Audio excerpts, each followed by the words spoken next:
All right, y'all, we are back with the Kirk Burrowes versus Janice Combs full complaint. This is going to be part two. So let me get back to my screen. All right, so we are in here with Killer Kenneth, the shady attorney, and Sean Combs engaged in criminal activity. This is like a novel, y'all. All right, so in May 1996, Sean Combs and Kenneth Esquire entered Plaintiff's office. Sean Combs wielded a baseball bat and threatened Plaintiff with physical violence, demanding that he sign over his 25% interest to Bad Boy Entertainment. I'm just trying to visualize, like, I don't know. Okay. Plaintiff feared for his life, with tears streaming down his face, clearly unable to resist under the circumstances, involuntarily signed the documents, relinquishing his 25% ownership interest to Bad Boy Entertainment. Not his face. They was wrong for that. On this day, Defendant Smalls was absent from the office. All right, so Janice was not there. She was at home. Her absence was not normal, as it was customary for her to be in the office every day. And what is she doing in there every day? Defendant sat down the hall from Kirk Burrowes. Okay. So Kirk Burrowes and Janice would have strategy sessions, attend meetings together with other label executives, and plaintiff Kirk Burrowes would provide her with daily updates. What? Sample clearances, budgeting, etc. So, seemed like Janice was his boss. Not strategy sessions and meetings. They used this man so bad. Terrible. Okay, yeah, there go Kenneth. We saw this picture on the documentary. Not Kenneth. Oh my God, Kirk. Sorry, Kirk. After Kenneth Esquire and Sean Combs' criminal actions, plaintiff called defendant Smalls seeking guidance and assistance. Also, he thought that was like his friend. She pretended she was unaware of Kenneth and Sean. Plaintiff recently learned that was a lie. I mean, come on, Kirk, you knew that was a lie. That's her son. He ran it by her before he even did it. Plaintiff in his bad boy office where Kenneth and Sean threatened him with a baseball bat. Look at all them damn papers and shit he got. My God, he was doing the bulk of the work. Truly. And that says 1997. That's a 1997 calendar. Look, I'm being nosy. It's a 1997 calendar back there. I gotta go back to see when this occurred. It said 1996 in May. So this happened in May 1996, and he's still here. And let me see if I could. In 1997, I don't know what the month is. Month at a time. Maybe he just got a calendar ahead of time.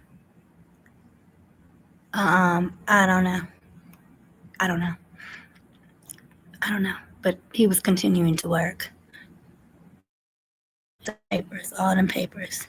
That's ridiculous. That's ridiculous. Okay.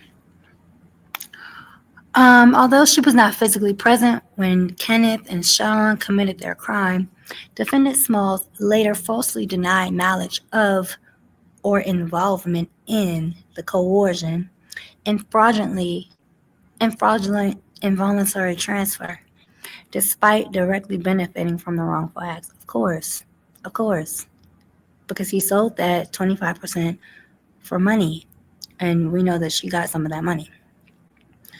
Plaintiff's ownership interest was transferred to Janice. Hello, resulting in her 100% control of the label. Janice asked me to be whooped too. Truth be told. Kenneth and Sean acted in concert with Janice to orchestrate the voluntary transfer of plaintiff's ownership interests and conceal material facts to ensure plaintiff remained unaware of the extent of their conspiracy. So while you was holding meetings with Janice, she was coming up with a plan behind your back, a snake.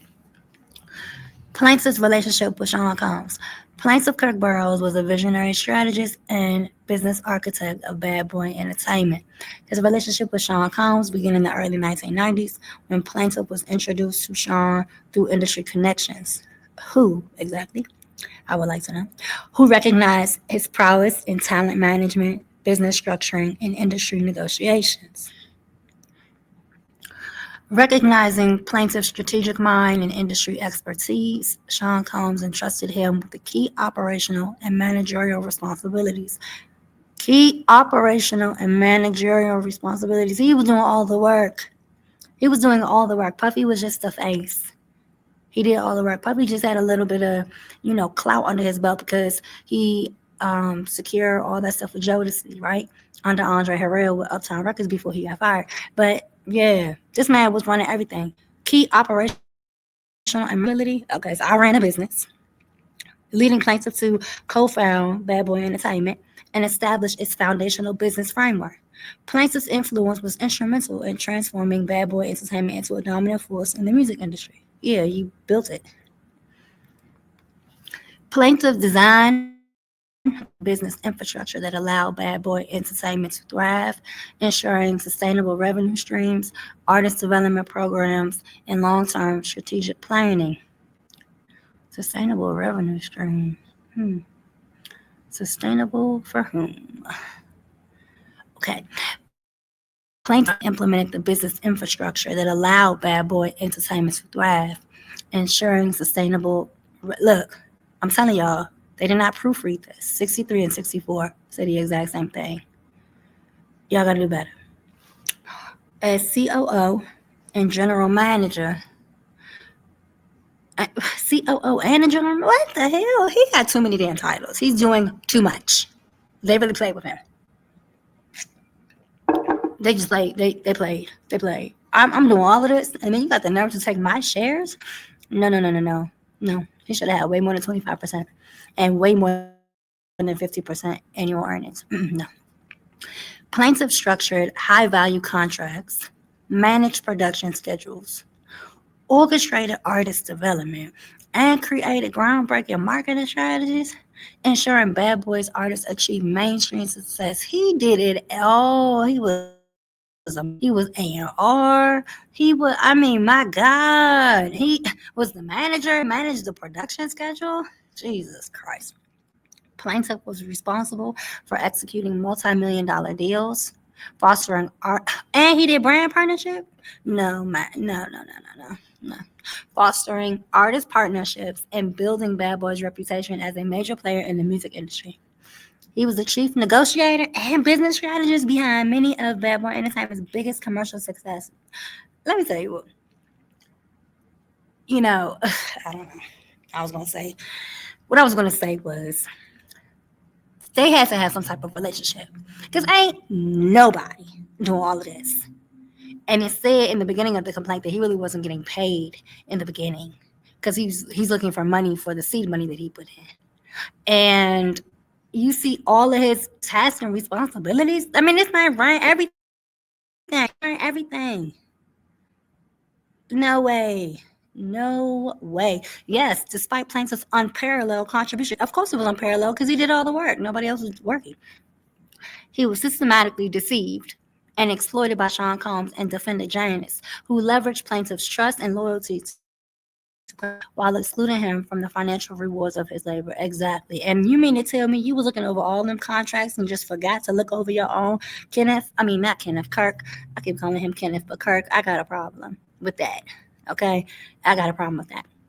Plaintiff was repeatedly promised equity and profit sharing in exchange to Bad Boy Entertainment. Combs and Smalls assured Plaintiff that he would receive 25% ownership and a 15% share of annual profit. Yet these promises were made in bad faith with no intention of fulfillment. Oh, Lord, he done turned down offers. Plaintiff turned down lucrative labels including Uptown, Electrica, and Sony based on Combs and Janice's false assurances that he would receive his rightful stake. He need to get paid for that. Instead, defendants orchestrated a fraudulent scheme to strip him of his stake while profiting from his work. Okay, we got that. By 2001, Combs escalated his betrayal and financial sabotage, intentionally interfering with plaintiff's business relationships and contracts to destroy his ability to generate income. Okay.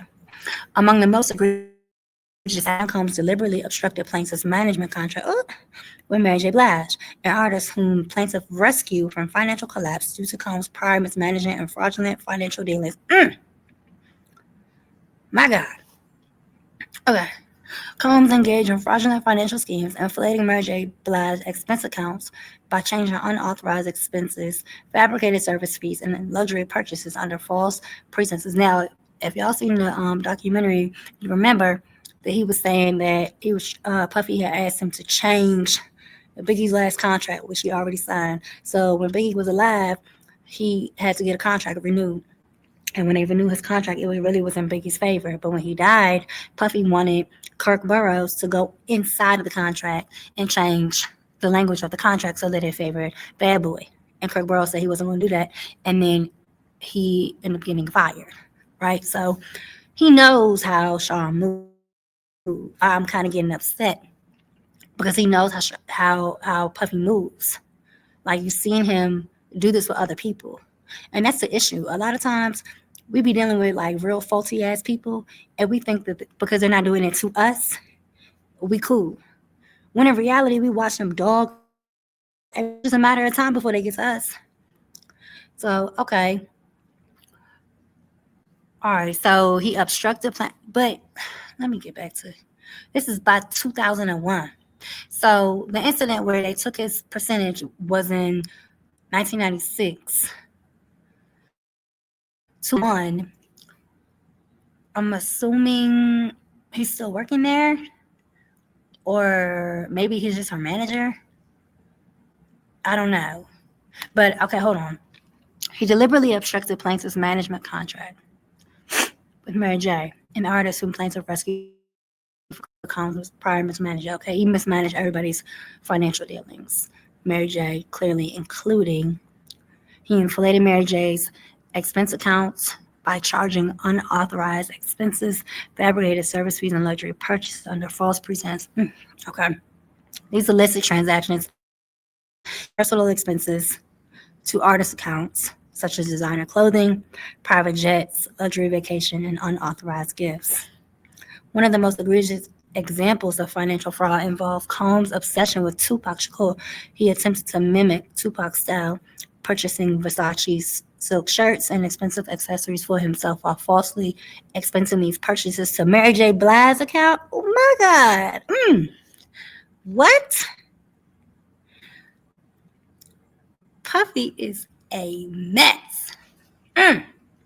Plaintiff is Mary J. Blige, business advisor. So Kirk was the manager and the business. He be doing too much, wearing too many hats. Plaintiff, as Mary J. Blige, business advisor, exposed and corrected these fraudulent transactions, renegotiated her contract, and successfully brought her out of financial ruin. Plaintiff was the architect behind Mary J. Blige's resurgence, securing one of her most commercially successful tracks, Family Affair, by negotiating a production deal with Dr. Dre. Lord have mercy. Lord have mercy. They done went from Puffy to Dre. Okay. As retaliation for plaintiff's refusal to condone financial misconduct, Puffy, aided by Kenneth, deliberately orchestrated the termination of plaintiff's contracts, ensuring that plaintiff was completely blacklisted from the music industry. Combs and his associates interfered with plaintiff's business deals, intimidated industry executives, and ensured that plaintiff was excluded from any new opportunities, effectively crippling his career and financial stability. Defendant's coordinated scheme not only of his rightful earnings, but also of his ability to earn a living, forcing him into financial destitution and professional exile. I hope this man wins this case because Puffy has tried it. And I wish Mary would speak out. But I mean, she doesn't really have to because they should have paperwork. So, and the jury has paperwork. Somebody has paperwork. All right, defendant Smalls contracts plaintiff for help created. What? I can't even read it right. She make me so mad. Defendant Smalls, Janice, contracts Kenneth. Oh my God, Kirk. Sorry, Kenneth either. Kirk for help creating the documentary. Okay, so finally we get to this because this is ridiculous too. I would have never talked to that. I would not talk to that lady. Let me keep her respectful. Okay. As recently as 2020, Janice seeking his assistance. 2020. I would have told her where to go and how to get there and take your nasty ass wig right along with it because, ma'am, don't call my phone. Defendant Janice contacted plaintiff seeking his assistance in creating a historical documentary about the label. So they want his help to create a historical documentary about the label that they basically said he was never a part of in 2006, right? They said he wasn't a part of it, that he did not help to found anything of it. But now you want his help. Okay. In exchange for his plaintiff, I don't know who wrote this. This is terribly written. In exchange for his plaintiff, whatever that means, agreed and prepared a detailed production treatment. He did, he really is very talented and into his work, clearly. I would have slapped some shit together so fast and gave it to Janice. Let me tell you, she wouldn't have got nothing from me, like nothing. In exchange for his plaintiff agreed and prepare a detailed production treatment, including photos and other evidence from the label's history. Janice used plaintiff's contributions to advance her project, but refused to compensate plaintiff or include him in the production, breaching the agreement. All right, so Kirk, hear me when I say this. Fool me once. But nigga, you fool me like this again? Now I'm looking at you. Because what's going on? What's going on? They took everything from you. They took away your contract with Murray. They blacklisted you in the industry. You was hung, and you gonna basically do the whole documentary with the treatments and everything? No, there's something going on. I don't get it. So this conversation was one of many conversations between plaintiff and Janice, where plaintiff questioned, well, why is it Miss? Because she was married, right? Mrs. Anyway, Janice, I'm not even going to give her Miss or Mrs. Janice, where plaintiff questioned her knowledge and involvement with the 1996 stock takeover. Okay, so now they're having conversations about it. As she had done on multiple occasions, Janice intentionally lied, denying any knowledge. But I thought they maybe that was in 2024. Okay, I'm jumping ahead. Because we read earlier that in 2024, they had evidence that she knew about it. I mean, we know she knew about it the whole time, but okay. Okay, here we go. In 2024, plaintiff through legal counsel discovered that Janice had been lying about her involvement in the forced involuntary transfer of plaintiff's ownership interest, and that she was a direct beneficiary of the conspiracy orchestrated by Kenneth, Sean Combs, and others. Okay, cool. We knew that already. As previously stated, plaintiff was a pivotal figure in the creation and success of Bad Boy Entertainment. As general manager and later president, he oversaw operations, corporate management, budgeting, and artist development. Once again, I'm just going to read that again. General manager and later president, he oversaw the operations, corporate management, and artist development. That's that's about 4 jobs that they had this one man doing. Plaintiff dedicated his skills and resources to the company, even personally, okay, here we go, personally investing approximately $100,000 to cover operational expenses between 1992 and 1994. they were not profitable and they needed additional income. Okay, cool. 1992 and 1994, we got Biggie on the roster. We got Mary J on the roster. We got Total on the roster. We got some big names on the roster. So we got to dig more into that.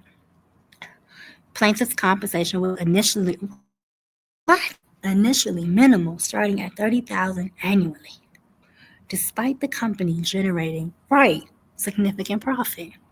Plaintiff was contracted to receive 15% of the company's profits and a 25% equity stake as compensation for his role in Bad Boy Entertainment success. This contract was consistently reiterated by Sean Combs but never honored. Of course, he was playing with you. He was like, hey, look, I'm not paying you nothing because you got 25% and you're going to get 15% at the end of the year. I wonder if he ever got 15%. In 1990, 1992, 1994. Let me actually see. Despite contributing significantly to Bad Boy Entertainment growth, Plaintiff was subjected to intimidation and coercion. I want to see who was on the roster. Who was on the roster during the time of 1992, 1994. All right, let me look. I don't want to lose my page. Let me just.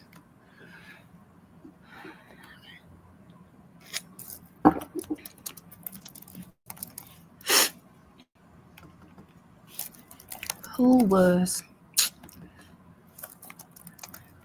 on the Bad Boy roster between 1992 1994?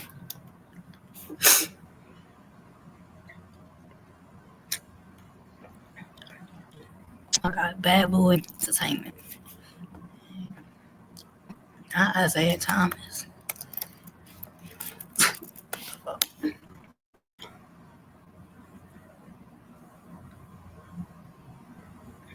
Biggie, Craig Mack, Faith Evans, and Total.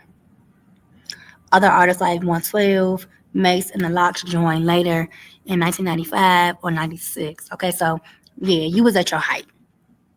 You was at your height with Kirk Burrowes, with Biggie, with Craig Mack, with Faith, and Total. You was making money, especially because you effed everybody out of their publishing. So Puffy was making money. Okay. As previously stated, in May 1996, defendants, through threats of physical harm, forced plaintiff to relinquish his 25% equity interest in the company. The location of this incident was on West 19th Street in New York City. This was achieved through a calculated and coordinated effort involving Kenneth and Diddy. Upon information and belief, due to her decades of feigned ignorance, my God, and deceptive denials, plaintiff believes Kenneth was acting under Janice's direction. Probably so. When Sean and Kenneth entered the plaintiff's office, Sean was carrying a baseball bat. By words and actions, Sean and Kenneth frightened and intimidated and assaulted plaintiff and forced him to turn over his share certificate for 25 shares of Bad Boy Entertainment to Sean Combs, who then transferred them to Janice Smalls. Man, if I seen Puffy with a baseball bat, especially back in 1996, he wasn't even as big as he is now. I would have took that baseball bat upside his head. And Kenneth too, he looked like he was not giving, I'm scared of you. Like, I don't know. I don't know, Kirk. Upon information and belief, Janice signed the certificate. Filed them with the appropriate government entities. Janice is a dog. In addition to obtaining the share certificates by threats and intimidation, Sean Combs and Kenneth intimidated and coerced plaintiff into signing documents releasing plaintiff of his equity interests. In addition to obtaining the share certificates by threats, and to signing documents releasing. That's a damn shame. Even after the coerced transfer, defendants continue to exploit plaintiff's skills. Oh, yep. See, he continues to work there. I don't understand. They continue to exploit his skills and resources for $30,000 a year, mind you. Leveraging his contributions to further enrich themselves. Defendant Smalls, under false pretenses. Janice, under false pretense solicited plaintiff's assistance for a documentary project, exploiting his meticulous records and intellectual property without providing the promised compensation or credit. Once again, we already went over this, and I don't know who wrote this, but you did a terrible job. Defendant's actions have caused plaintiff irreparable harm, depriving him of rightful financial benefit, damaging his professional reputation, and leaving him in financial ruin. This is awful. This really is awful, and I'm praying that he get everything he deserves, because this is a mess. Look at Janice, oh nasty ass. Just a nasty. Background of the relationship between Kirk and Janice. Kirk and Janice shared a profoundly personal and familial relationship built on trust, mutual support, and shared ambition. It's a no on all of those things. Janice is a snake. Plaintiff is the godfather of Janice Combs, underscoring the deep bond and reliance between the families. That is a mess. Wow. Look at Justin. Wow. That's a shame. Plaintiff even attended Justin Combs' christening at the Abyssinian Baptist Church. Okay, you were the godfather, so obviously you would have been there. In Harlem, New York, where the late great pastor Calvin Otis Butt, oh my God, presided. Okay. Look at Meiselas. Look at Mary. Look at Justin. Look, about to fall over. And look at Janice with the damn slave hat. Oh, she making me so mad. And I don't know who that is. And Kirk Burrowes right there. Looking professional. Meiselas looked like I'm just here because he told me to be. And Mary looked like, when is this shit going to be over? Okay. Plaintiff served as the backbone of Bad Boy Entertainment, acting as both a trusted business strategist and personal confidant to Janice. What? He not only oversaw critical financial and operational affairs, but he also provided unwavering support, ensuring Janice's stability and positioning her for financial and professional success. All the while, she was taking your shit. Plaintiff's commitment to Janice was rooted in loyalty, trust, and passion. No way. Ain't no way. He should have hit Janice right upside her head with that baseball bat. In the summer of 1992, after Sean Combs' abrupt termination from Uptown Records by Andre Harrell, Combs spiraled into deep depression. Yes, we heard about this from Gene Deal. Plagued by self-doubt and suicidal ideation. And Gene Deal was like, look, we should just let him off himself. That's not funny, but that is what he said.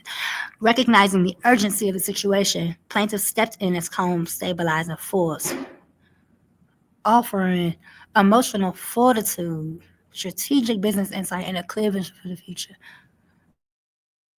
I'm gonna just say this. It sounds like that was your man. Like, that's what it's giving. It's giving that was your man, like, because Gene Deal talked about how, people helped him out with money, like they was paying his rent and they was paying like his bills and stuff like that. But this man is saying that he was offering emotion. Huh? What? Okay.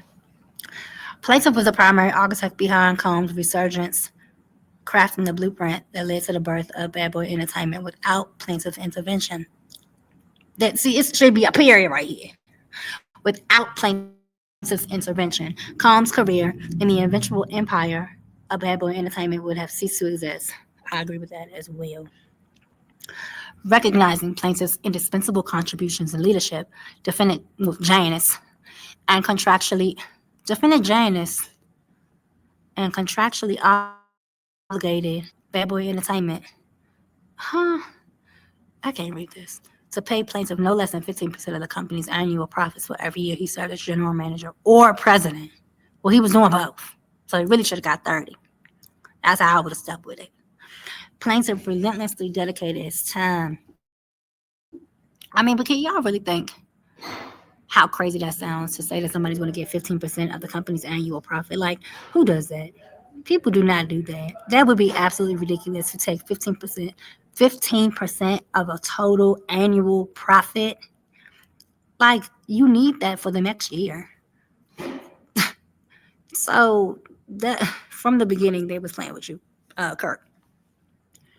Plaintiff relentlessly dedicated his time, industry expertise, and financial resources towards the development, rapid growth, and sustained success of Bad Boy Entertainment. Okay, so dedicated his time, check. Industry expertise and finances, because he was getting $30,000 a year. So whatever he was making, he put it right back into the business. And then here we go, 103. Despite being the cornerstone of the label's operation, Plaintiff was initially uncompensated. Oh my God, I can't take it. He was initially uncompensated for his invaluable services. Okay. By, by early 1993, he was finally added to the payroll at a meager $30,000 per year, a fraction of what he rightfully deserved, given his instrumental role in building the company's foundation. My God. So Bad Boy started, what did they say, 1990? Whatever year. And for 2 to 3 years, he worked with no pay. Uncompensated. Uncompensated. On information and belief, the 15% share of Bad Boy Entertainment's annual profit that was contractually owed to Plaintiff between 1993. Okay, so wait. It says 103. Despite being the cornerstone of the label's operation, Plaintiff was initially uncompensated for his invaluable services. I'm thinking, okay, maybe he was uncompensated because of that 15%. Here, you see that he just starts getting that 15% when they started paying him in 1993. Y'all know Puffy was eating during those times with Faith and Total and Biggie. What? And Craig Mack? Oh my God. On information and belief, the 15% share of Bad Boy Entertainment's annual profit that was contractually owed to Plaintiff between 1993 and 1997 far exceeded the salary he was paid. Plaintiff's rightful earnings amounted to millions, multi-millions of dollars, which were systemically withheld, depriving him of his fair share in the company's financial windfall. Kirk, I'm gonna say this. I would have been in there tearing shit up. I mean, oh my God. I would have had to tear that company apart. In 1993, prominent business manager Bert Padell executed the issuance of 25 shares of Bad Boy Entertainment, formally allocating ownership stakes to Janice and Sean. Following Padell's issuance of the shares, Sean and Janice formally transferred 25 shares to Plaintiff. What? Okay. Honoring their agreement to grant him an equity stake in the company. A substitute share certificate of 25 shares was issued in Plaintiff's name, signifying his official and legally binding ownership in Bad Boy Entertainment. Okay.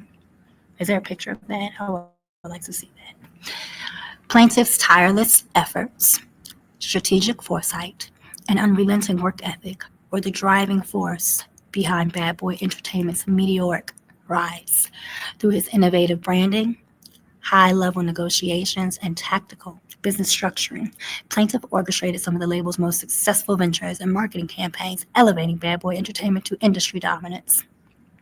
Despite his foundational role and long-standing personal bond with Janice, Plaintiff was ruthlessly betrayed. Yep. Janice, in a calculated move to consolidate power and financial control, executed a deliberate scheme to exclude Plaintiff from the company. So look, at the end of the day, he's suing Janice because Janice has the ownership, right? And he wants his ownership back.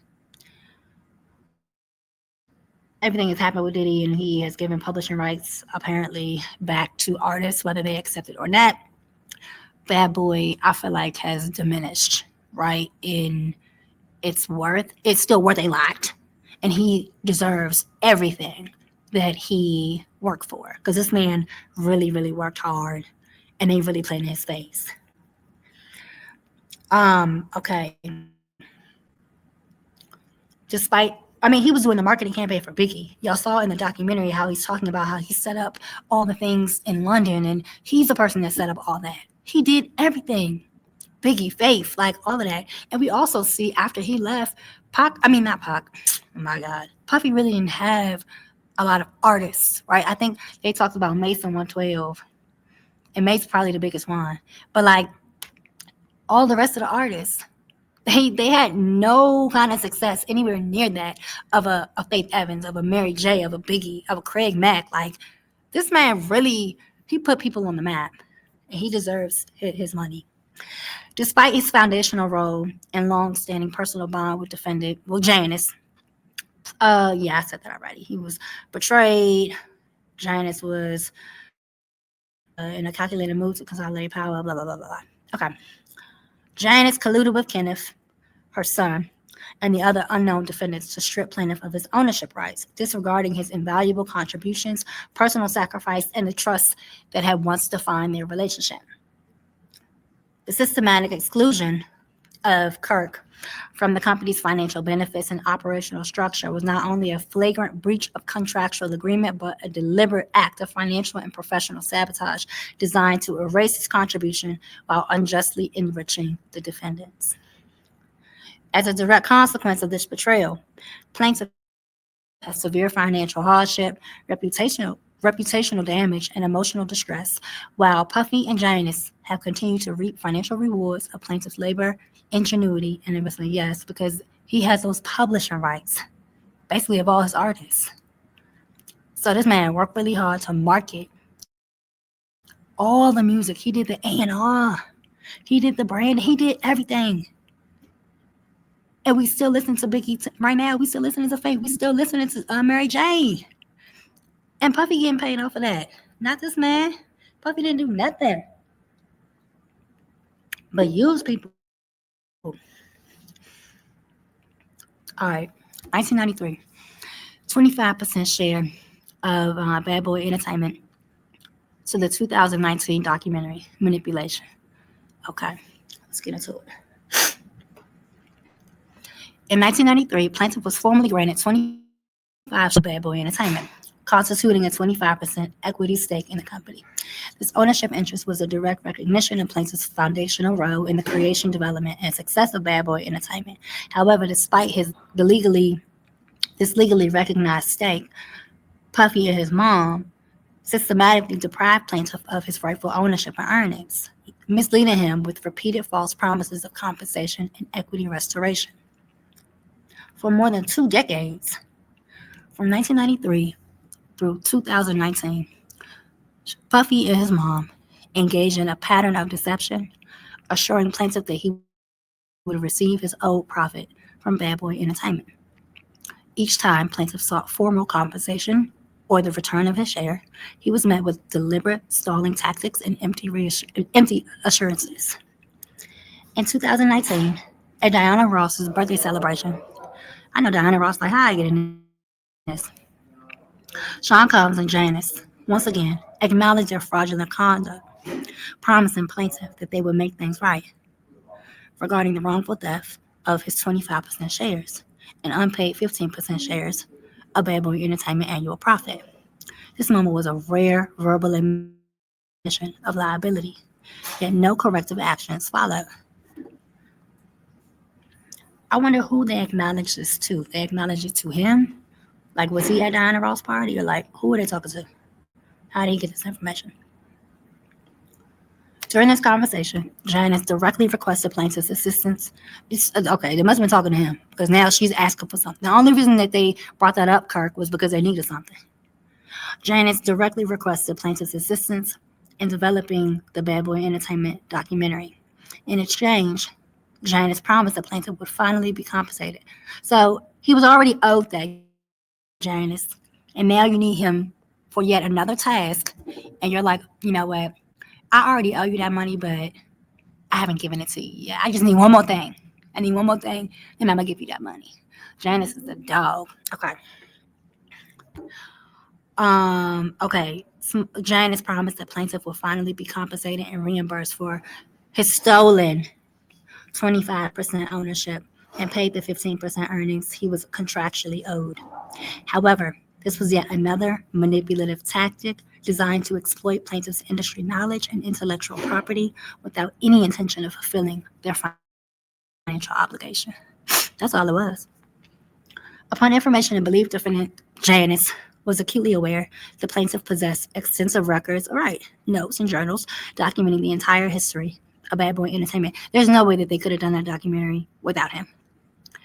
These materials contain key financial details, operational records, and evidence of plaintiff's rightful ownership, records that Sean and Janice no longer had access to due to the passage of time. Recognizing the value of plaintiff's documentation, Janice sought to exploit his records for the documentary while continuing to deny his financial claims. To further deceive plaintiff, Janice allegedly agreed to facilitate the transfer of funds upon receipt of plaintiff's documentary treatment and industry insights. Believing these assurances to be genuine, Kirk. Okay.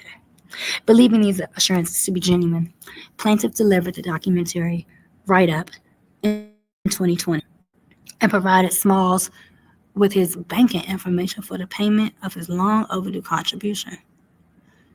I know. Despite these assurances, no payment was ever made. Instead, Janice continued to deny knowledge of plaintiff's stolen 25% share and unpaid 15% earnings, falsely claiming that she never benefited from the scheme, despite overwhelming evidence of her direct involvement in plaintiff's fraudulent exclusion from Bad Boy Entertainment. You got to roll up on Janice. You got to roll up on her because she's out of line. She's out of line. This elaborate pattern of deceit spanning over 25 years was I'm talking too fast. I'm getting upset. Was a deliberate effort to wear down plaintiff, deprive him of financial resources, and obstruct his ability to legally challenge the theft of his equity stake. The documentary request in 2019 was merely the latest in a long series of manipulative tactics used to string plaintiff along, extract his expertise, and continue profiting from his contributions while denying him rightful compensation. As a direct result of this deception, plaintiff was led to believe that restitution was imminent, delaying legal action and enabling defendants to continue profiting from his stake in Bad Boy Entertainment. Okay, well, that was in 2020, and this was not filed until 2025, so this was not imminent. Plaintiff now seeks immediate restoration of his 25% equity stake, full repayment of his 15% profit share, and punitive damages for the decades of willful deception, fraudulent misrepresentation, and financial harm inflicted by defendants. Well, I mean, I'm going to be honest. Cassie took the majority of your money, so you're going to have to figure that out. Okay. My face. Discovery of fraud. For several years, plaintiff has endured immense financial hardship, leading to homelessness. Long periods of living in shelters across New York City. Now, y'all are wrong for that. Deprived of his rightful 25% ownership stake in Bad Boy Entertainment and his 15% share of company profit, plaintiff was deliberately forced into financial ruin as part of a coordinated effort to deprive him of legal recourse. Yep, that's exactly what that was. And investigative resources. Throughout this time, plaintiff persistently sought accountability from Meiselas, and that may be why it's just coming up now. That may be why it's just coming up now. Maybe people didn't believe him; they didn't want to take on the case, because whoever took this case on, maybe he didn't have to pay them yet, or maybe he'll split the profit or something like that. But clearly doesn't have money. I'm hoping that 50 was able to compensate him generously for his time in that documentary. All right, anyway, throughout this time, plaintiff persistently sought accountability from Janice, who engaged in a deliberate campaign of deception. Janice repeatedly and falsely assured plaintiff that she had no involvement in or knowledge of the fraudulent transfer of his ownership shares As recently as 2020, Janice reaffirmed her false claim, shifting blame entirely onto her son. Oh my God, Janice. And Kenneth, while knowingly concealing her direct involvement in financial gain. My whole thing is, this happened in 1996. By 2020, whether you had something to do with it or not, you know it was wrong. So why not fix it? Even though we know you knew, we know you orchestrated it, Janice. But you should have taken steps to fix it. You had many, many years to do so. Plaintiff was systematically misled and manipulated, left to believe that pursuing legal action against Janice would be fruitless. Yeah, they try to, yeah, this makes me so mad. The false assurances and continuous gaslighting tactics used by Janice effectively obstructed plaintiff's ability to challenge the fraudulent misappropriation of his equity stake, leaving him financially incapacitated and unable to access legal representation. That is a damn shame. Shame. Powerless. That's how he was feeling. Powerless. And if the Cassie lawsuit didn't come out and the response wasn't the response, he might not have ever filed this lawsuit. Because maybe nobody would have believed him. You know? Like, this was very sad. In early 2024, plaintiff unexpectedly reconnected with an estranged family member who, after hearing plaintiff's account of events and financial struggles, urged him to seek legal intervention and pursue justice. Okay, and the Cassie lawsuit came out in 2023.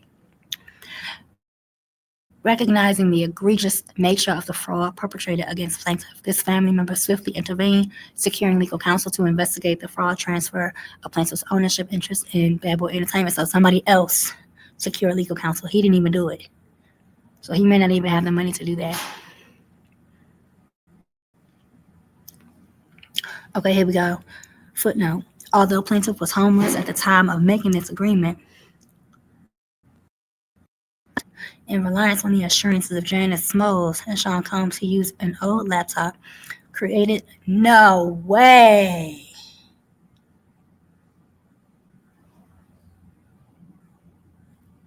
No way. Y'all, please share this video. Please share this video so this man can get justice. This is awful. This is a footnote. Okay. It says, although plaintiff was homeless at the time of making this agreement, in reliance on the assurances of Janice Smalls and Sean Combs, he used an old laptop, created the documentary write-up, made several copies of the documentary write-up, and mailed hard copies to Janice. Excuse me. Kirk then texts Janice the banking information for a friend he trusts so she could begin remitting payment. Due to his homeless status, he did not have a personal bank account. Y'all, please share this video. Please share this video. Please share this video so this man can get justice. Please share this video. I'm going to go back to where the footnote was. Right here. Excuse me. Okay, so plaintiff now seeks immediate restoration of his 25% equity stake for repayment of his 15% profit share and punitive damages for the decades of willful deception, fraudulent misrepresentation, and financial harm inflicted by the defendant. Okay, and then there's a footnote right there, number 2.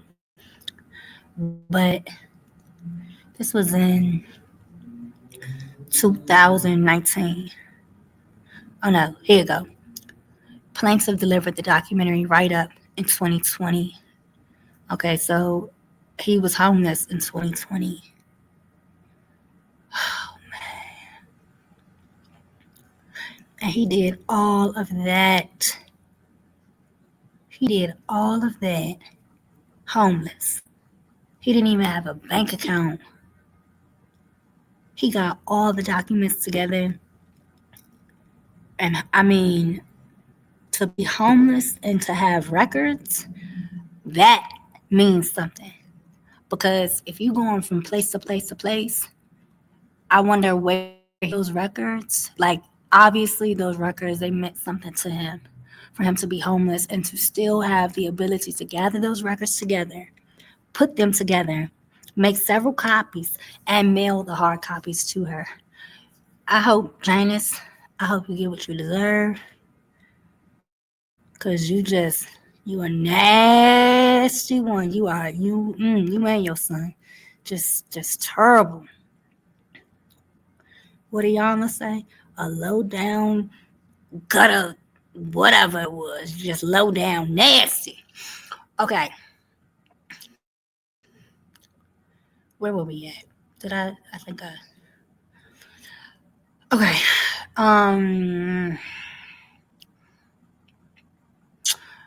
Okay, so I read this. I'm going to just reread it. Recognizing the egregious nature of the fraud perpetrated. Okay, yeah, so somebody got legal counsel for him. We got that.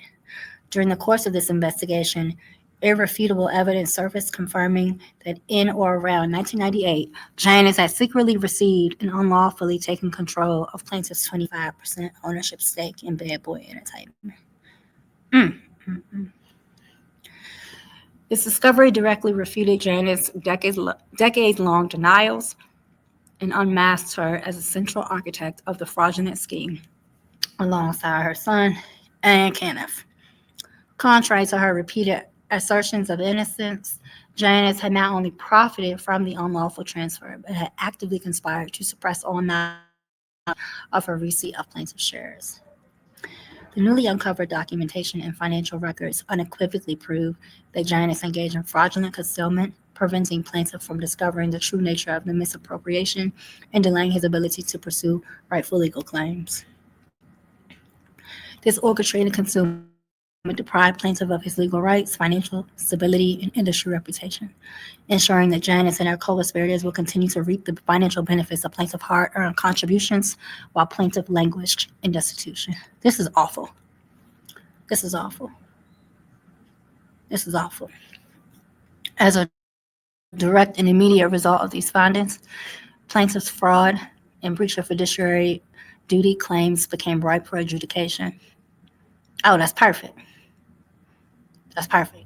Leading to the initiation of legal proceedings against Janice and her co-conspirators to recover the rightful ownership stake, financial damages, and punitive compensation for decades of willful deception and sabotage. Okay, cool. So because of these findings, they were able to open the case back up. That's great. All right, y'all. I'm going to stop right here, take a break, and do part 3, where we will start with the first cause of action, fraudulent concealment against Janice. All right, please like and share this video. Get this man exposure. He needs the exposure. Please give him the exposure that he needs so he can get his money. Like, I feel for him, and to be homeless and to have put that documentary together, this is out of control. Like and subscribe. And share, please.